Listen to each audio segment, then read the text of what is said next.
इसमें क्या दिक्कत आ रही है आपको? क्या प्रश्न थोड़ा सा क्लियर आपका प्रश्न थोड़ा सा क्लियर बताइए कि मतलब नौकरी कर रहे थे तो उसमें क्या दिक्कतें आ रही थी आपको कि वो नौकरी आपको छोड़नी पड़ी? नहीं, छोड़ी नहीं है। उसमें पेड कोर्ट केस चल रहा है, क्या चल रहा है उसमें? प्रॉब्लम क्या आ रही है आपकी नौकरी में? अब यही तो हम पूछना चाहते हैं। जी, हमारे हम आपके बारे में अभी आपको बता रहे हैं, आप हमें टीवी स्क्रीन पे देखिए। जी, धन्यवाद। देखिए, आपने हमारा कार्यक्रम पसंद किया, इसके लिए आपको बहुत बहुत धन्यवाद। हमारे कार्यक्रम का समय थोड़ा सा गड़बड़ होता था, लेकिन अब नियमित रूप से आपको ठीक 11:15, 10:30, 11:15 पे नित्य प्रतिदिन हमारा कार्यक्रम फिक्स रहेगा और यही कार्यक्रम हमारा टाइमिंग रहेगा। थोड़ा सा गड़बड़ हो गई थी समय अभाव में, आप थोड़ा सा इंतजार करें। बताएं। हेलो हेलो जी, नमस्ते, आप कहाँ से बोल रहे हैं? हेलो, थोड़ा सा तेज बोलिए, आपकी आवाज अब तक नहीं पहुँच पा रही है। हेलो, मेरा नाम ललित है। जी ललित जी, बताएं आपका जन्म समय। मेरी जन्म तारीख 29/9/96 है। 9 तारीख 29 तारीख सितंबर 1996। 29 सितंबर 1996। 1996। और कॉल कट गया है किसी कारण से। चलिए आ जाएगा। चलिए, आपने जो पहली वाली पत्रिका की हम सबसे चर्चा करते हैं, जब तक दर्शकों जो आपका फोन कट गया था हम पुनः लगा सकते हैं। तो बात ये थी कि 26 जनवरी 1956 4:25 शाम के टाइम का जन्म है। तो आपकी सबसे पहले तो हम आर्थिक स्थिति की बात करते हैं।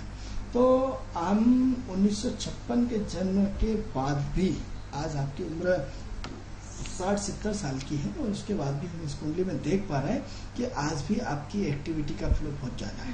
आज अपने बच्चों से ज्यादा मेहनत करते हैं और बच्चों से ज्यादा दिमाग लगाते हैं, बच्चों से ज्यादा एक्टिविटी के फ्लो में बने रहते हैं। आपके इष्ट मित्र शुभचिंतक सब अच्छे हैं। आपका कहीं न कहीं प्रत्यक्ष अप्रत्यक्ष रूप से हर व्यक्ति आपको सहयोग कर रहा है और उस सहयोग की वजह से आपका परिवार का पालन पोषण चल रहा है।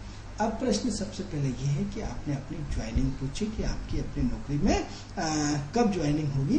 तो हम जो इसमें देख पा रहे हैं कि इसमें जो है वो 10 जनवरी से लेकर के और 25 जून के पहले आपकी नौकरी की ज्वाइनिंग हमें दिखाई दे रही है। और यदि इससे पहले आ जाए तो कोई आश्चर्य की बात नहीं है, क्योंकि हमें जो इसमें महत्वपूर्ण चीज अभी जो बार बार दिखाई दे रही है कि आपका कुछ न कुछ अर्निंग का स्रोत बढ़ने वाला है। और या फिर ये भी हो सकता है कि अगस्त के बाद आपके नौकरी की जो रूपरेखा है उसमें नया रूप लेना, एक टर्निंग पॉइंट लेना शुरू होगा। और इस टर्निंग पॉइंट का स्वरूप लेते हुए और जनवरी से लेकर जून के बीच में आपकी ज्वाइनिंग हो जाएगी।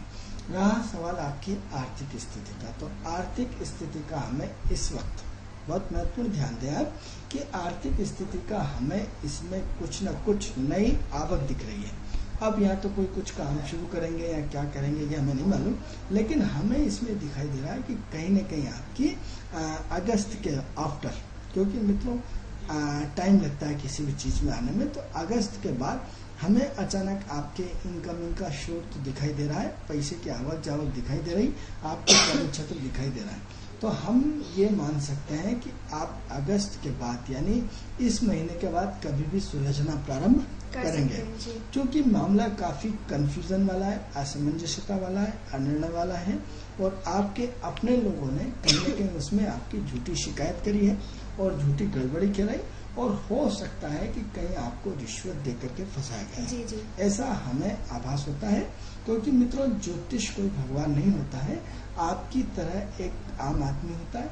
ये अलग चीज है कि आप अपना काम करना सीख गए, हम इन ग्रहों की भाषाओं को पढ़ना सीख गए बस। लेकिन हम ये मानते हैं कि कहीं न कहीं इस वक्त आप रिश्वत या रिश्वत से संबंधित या फिर झूठी शिकायत में कहीं न कहीं आप परेशान चल रहे हैं। और लेकिन यदि आपको इससे बचना है तो सबसे पहले संबंधित अधिकारी को आपको रिश्वत देना पड़ेगी और रिश्वत देके ही आप सुलझेंगे, क्योंकि लोहे को लोहा ही काटता है। देश काल वातावरण परिस्थिति के अनुसार एस्ट्रोलॉजी की जाती है। तो मित्रों, जब क्या होता है कि जब कुंडली में राहु आता है और राहु से जुड़ा हुआ ग्रह आता है तो राहु को हम रिश्वत मानते हैं। राहु को हम रिश्वतखोरी मानते हैं। तो आप देखिए कि आज राहु का पूरा ब्रह्मांड है, तो आज रिश्वत एक कल्चर होगा, एक संस्कृति होगा। हम इस पार्ट में अलग से बात करेंगे राहु के बारे में। राहु का जब नंबर आएगा जो तो कर्ज देके रखा है वो भी जानना चाहते थे कि कब तक ये सब आपकी सारी की समस्या, जब हमने खुशबू जी अभी बोला कि आपकी अगस्त से आपकी अर्निंग शोध आ रहा है, तो जब अर्निंग शोध आएगा तो कहीं ना कहीं किसी को देने के लिए आएगा, तो कहीं ना कहीं आप जून तक आप शब्दों से ध्यान करें कि जनवरी से लेकर जून तक आप बहुत कुछ कर्ज चुका देंगे। और अभी तो हमें ये भी देखने को आ रहा है कि अभी आपने इन 2-3-4 महीनों में कुछ न कुछ कर्ज चुकाया, लिया और दिया है, नया पुराना किया है या ब्याज दिया है या कुछ न कुछ चुका है, हमें तो ये भी इसमें दिखाई दे रहा है। तो आप थोड़ा सा समय का इंतजार करें, जनवरी से लेकर जून तक आप फ्री हो जाएंगे। और कर्म क्षेत्र की आपकी फाइल वापस इस अगस्त से शुरू होने वाली है, और आप अपने संबंधित अधिकारी के पास जाएं, वहाँ रिश्वत दें और रिश्वत देकर के अपनी फाइल को वापस बैक करें। बिना रिश्वत दिए आपके चांसेस बहुत कम होते हैं, आपको रिश्वत की पहल करनी पड़ेगी। ये अलग कर लीजिए कि आपके पास पैसा नहीं है तो आप उसको बोल दीजिए कि साहब ये 10% है, बाकी मेरा काम हो जाए 90% देता हूँ, या मैं एक बार सीट पे आ जाऊँ, मैं आपको पूरा पेमेंट कर दूंगा, प्रॉमिस कर लीजिए, आपकी बात मान जाएगा। क्योंकि आपकी मिथुन राशि या पॉजिटिव विचारधारा के व्यक्ति है, हार मानने वालों से नहीं है, बहुत सहनशील आदमी, बहुत गुणी आदमी, बहुत सिद्धांतिक आदमी, बहुत व्यवहार कुशल आदमी है। बस ये कि एनर्जी का फ्लो ज्यादा होने के कारण 10 में से 9 काम आप अच्छे करते हैं, एक काम आपके बुरा हो जाता है तो मुंह पे पानी फिर जाता है, तो वो आपके 9 क्या होता है वो नगण्य हो जाते हैं। और एक गड़बड़ी है, आपका एक उतावलापन आपके पूरे 9 पे पानी फिर देता है। इसलिए थोड़ा सा संयम का काम लें और दान पुण्य बढ़ाएं। दान पुण्य यानी हमने आपको मित्रों बार बार बोलते हैं कि हम अन्य ज्योतिषियों की तरह आपको ऐसे उल्टे सीधे उपाय नहीं बताते। हमारा सिर्फ एक ही काम है, प्रकृति और प्रकृति से जोड़ो, जीवन टेकन। हम आपको बार बार बता चुके हैं कि एक पेड़ लगाइए। एक पेड़ लगाने से क्या होगा, उसमें कई बार ये रिपीट हम कर चुके हैं कि एक पेड़ लगाने से उसमें हजारों जीव जंतु का घर बनेगा, हजारों जीव जंतु उसमें निवास करेंगे। हम रहें या न रहें, लेकिन वो पेड़ जरूर रहेगा। तो उसमें आपकी 7 पीढ़ी तर जाएगी। 7 पीढ़ी मतलब बहुत बड़ी बात होती है। 7 पीढ़ी तक मित्रों आप ये देखिए कि जो एक राजा प्रथा जो हमारे यहाँ चली थी और इतना खजाना होता था, लोग कहते थे साहब 7 पीढ़ी चलेगी। अरे 50 साल में वो सारा खंडर हो गया, उनका 7 पीढ़ी चला नहीं। जिनके कि राजा महाराजाओं का पूरा इतिहास चलता था और खानदानी होते थे, आज वो खंडर टोटल उसमें एक मतलब पूरा डर लगता है खंडर हो गए, पूरे खंडर हो गए। यानी 50 साल में वो राजा प्रथा खत्म हो गई।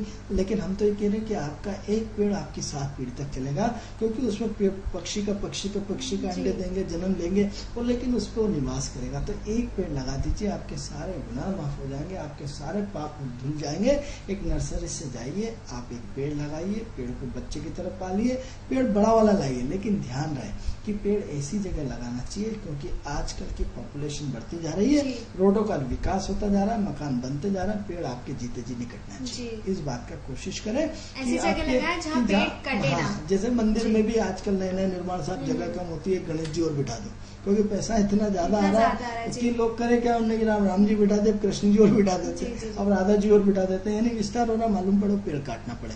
तो ऐसी जगह पेड़ लगाइए, उस पेड़ को पालिए। आप मित्रों उस पेड़ पे आप किसी को घर नहीं बना के दे सकते, उसमें हजारों जीव आत्माओं को आपने घर बना दिया, तो क्या करेंगे, उस पर आपने भगवान की सेवा करी, आपने ईश्वर की सेवा करी। ईश्वर की सेवा करने से मित्रों सब कुछ हो जाता है। आप ये बात करते हैं कि साहब वो तो पेड़ कट रहे हैं इसलिए पानी आ रहा है, पिछले साल भी तो पानी आया था, तब पेड़ तो तब थे, जितने पेड़ आप थे और बल्कि गवर्नमेंट पेड़ लगाई नहीं, तो आप ये बताओ पानी क्यों नहीं आ रहा। इससे इसका कोई संबंध नहीं होता। जब पृथ्वी के जो शनि रहता है, पृथ्वी के आगे ग्रह और पीछे ग्रह, जब पृथ्वी के आगे ग्रह चलते हैं जो रहते हैं, तो उसमें बारिश जल्दी आती है। और जब पृथ्वी के पीछे ग्रह, जैसे ब्रह्मांड की पोजीशन में आधे ग्रह पृथ्वी के बाहर है और आधे अंदर है, तो जब अंदर वाले ग्रह जो नीचे की तरफ ऊपर की तरफ जाएंगे, ऊपर की तरफ नीचे की तरफ आएंगे, तो एक राउंडिंग, एक जो शोर मंडल रहता है वो ग्रह चलता रहता है। तो सबसे पहले आप अपना एक पेड़ लगाइए। जैसे ही पेड़ लगाएंगे आपकी जिंदगी में एक नया परिवर्तन आ जाएगा, एक नया दौर आ जाएगा। पेड़ जैसे जैसे बड़ा होता जाएगा आपकी समस्याएं खत्म होना शुरू हो जाएगी। मित्रों, एक बार आप ईश्वर की मदद करिए। अभी तक आपने हमेशा ईश्वर से मदद ली है, एक बार ईश्वर को मदद करके तो देखो, आपका जीवन चेंज हो जाएगा, आपकी व्यवस्थाएं चेंज हो जाएगी, आपका सोच बदल जाएगा, आपका काम करने का तरीका बदल जाएगा, आप कभी गलत काम नहीं कर पाएंगे। मित्रों, जब अपने पिता अपने साथ हो तो क्या आदमी सिगरेट पी सकता है? क्या लड़की से छिड़ सकता है? नहीं ना। तो जब परमपिता परमात्मा हमारे साथ रहे तो क्या हम गलत काम कर सकते हैं? न चाहकर भी, आप चाहकर भी कुछ नहीं कर सकते, न चाहकर भी कुछ नहीं। तो हम ऐसे आप बड़े आदमी की चमचागिरी करते हैं, उसके आगे पीछे घूमते हैं, अपना जीवन पूरा के पूरा लगा देते हैं। क्या गारंटी कि वो आदमी मदद करता है? आपका इमोशनल शोषण करता है और जिंदगी भर आपकी पूरी जिंदगी को खत्म कर देता है। लेकिन कभी आपने ईश्वर का तालमेल बिठाया होता, उस महाशक्ति से तालमेल बिठाया होता, उस ब्रह्मांड के अधिनायक से तालमेल बिठाया होता, उस परम पिता परमात्मा के साथ अपना गठबंधन किया होता है कि हे परमात्मा, हम सिर्फ तेरे भरोसे। आप सिर्फ इतना देखिए कि यदि इतिहास झूठा नहीं है, द्रौपदी जब मामा चाचा काका बुआ सबको बुलाती रही तो उसकी इज्जत नहीं बटी। जैसे ही उसने लास्ट पॉइंट पे कि हे कृष्ण, तो जैसे ही विदिन सेकंड के समय भगवान कृष्ण आ गया। तो हम अपने जीवन में भगवान को सारथी ही नहीं बनाना चाहते, हम उसको सारथी नहीं बनाना चाहते। हम तो अपने दम पे पूरा गेम कि मैं ऐसा कर दूंगा, मैं वैसा कर दूंगा, वैसा। तो आपकी दशाएं जब तक अच्छी चलती तब तक तो आप अच्छा कर देते, लेकिन जब दशाएं खत्म हो जाती आप खत्म हो जाते हैं। तो लेकिन यदि जीवन में अच्छे समय में भी कि हे ईश्वर, मुझसे इस जीवन में अच्छे से अच्छे काम कराना, बुरे काम मत कराना, तू मेरे जीवन का सारथी। हम तो उसके साथ होते हैं और ऐसे साथ होते हैं। मित्रों, जीवन में एक चीज और उपाय बताता हूँ। मित्रों, जब एक बहुत अच्छा टाइटल आया था व्हाट्सएप पे, हमने उसको सुना और इतना आनंद आया कि हम जब छोटे थे तो कहीं भी बैठ करके रो लेते थे। आज हम बड़े होते हैं तो हम रो भी नहीं सकते। मतलब कितना खतरनाक टाइटल था, उसने पूरे दिमाग के हर चक्षु और बिंदुओं को हिला दिया। मित्रों, जीवन में रोना सीख जाइए। यदि आप जीवन में भगवान के आगे यदि एक बार, महीने में एक बार, 15 दिन में एक बार, 7 दिन में एक बार, 3 दिन में एक बार, 24 घंटे में एक बार, यदि आप भगवान के पास बच्चे बन के यदि रोना सीख ले, आपके लिए बहुत महत्वपूर्ण चीज बताया। आपका जन्म 26 जनवरी 1956 वाले जिन्होंने हमें फोन किया, एक बार भगवान के आगे 24 घंटे में एक बार रो लीजिए। आप देखिए कि आपकी समस्या का समाधान ऐसे मिनटों में हो जाएगा कि आप कल्पना नहीं कर सकते। मित्रों, हमने बड़े बड़े कार्यक्रम के उलझ गए थे, हम गाड़ी चलाते तो गाड़ी पे रोते थे कि परमात्मा तेरे भरोसे। यानी इतने बड़े बड़े सेमिनार कर डाले जिसमें सारे चीफ गेस्ट थे कार्यक्रम के, वीवीआईपी। तो इतने पूरे हिंदुस्तान में नाम हुआ कि बता नहीं सकते। तो वो इतना किसके कारण? सिर्फ ऊपर वाले के भरोसे। यानी आप अपनी जिंदगी का देख सकते हैं, जैसे आपने बताया था 3, 7, 11 बताया था आपने, तो वही इनकी लगन में, वही इनकी लगन है। तो इसलिए तो इतनी हिम्मत करके इतना लंबा समय खींच डाला। यदि इनकी ये लगन नहीं होती तो इतना इनका लंबा समय खींच नहीं पाता। ये फोन नहीं करते, इस समय हमसे बात नहीं कर सकते, या ये अपनी समस्याओं से निकल नहीं सकते थे। इनकी हिम्मत, इनकी दाद, इनकी सोच, इनकी क्वालिटी, इनकी मेहनत, इनकी वर्किंग। तो सिर्फ आप एक काम करिए कि भगवान के आगे रोज रोना सीखिए। अगरबत्ती लगाने से भगवान को कोई बेनिफिट नहीं। मित्रों, अब तो ये साइंस कहता है कि जब हमारे आंखों से आंसू निकलते हैं तो बहुत सारी नेगेटिविटी बाहर आती है। यानी रोना चाहिए, अब तो साइंस भी कहता है। और हमने तो उस ध्यान योग में भी हमने देखा है कि उसमें रुलाया जाता है। आप आंख बंद करके आप रोइए भगवान के आगे। आजकल तो जो आर्ट ऑफ लिविंग में जो जितने भी सामाजिक संस्था होंगी उसमें तो एक रुलाना पार्ट हो गया। अगर आप नहीं रोएंगे तो जो टेंशन है वो आपका बढ़ता ही जाएगा। तो आप भगवान के आगे लेकिन बच्चे होकर के रोइए, एक अपने आप को भाव विभोर होकर। दिक्कत आती है पत्नी बेटी बच्चे बच्चे, आप कमरा बंद कर लीजिए, रात में रोइए, सब बच्चे सो जाए तब एक सहज भाव में रोइए, बच्चे बन के रोइए कि हे परमात्मा, सिर्फ मैं तेरे भरोसे। जिस दिन ये भाव हो जाएगा मित्रों, आपकी सारी की सारी समस्या खत्म हो जाएगी। तो मित्रों, आज की जानकारी के लिए इतना ही। सीमा का हमारे पास आभार है।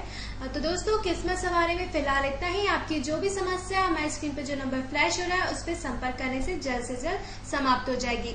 तो इस प्रोग्राम में फिलहाल इतना ही। अगले दिन फिर मिलेंगे इसी प्रोग्राम में। तब तक के लिए नमस्कार। नमस्कार।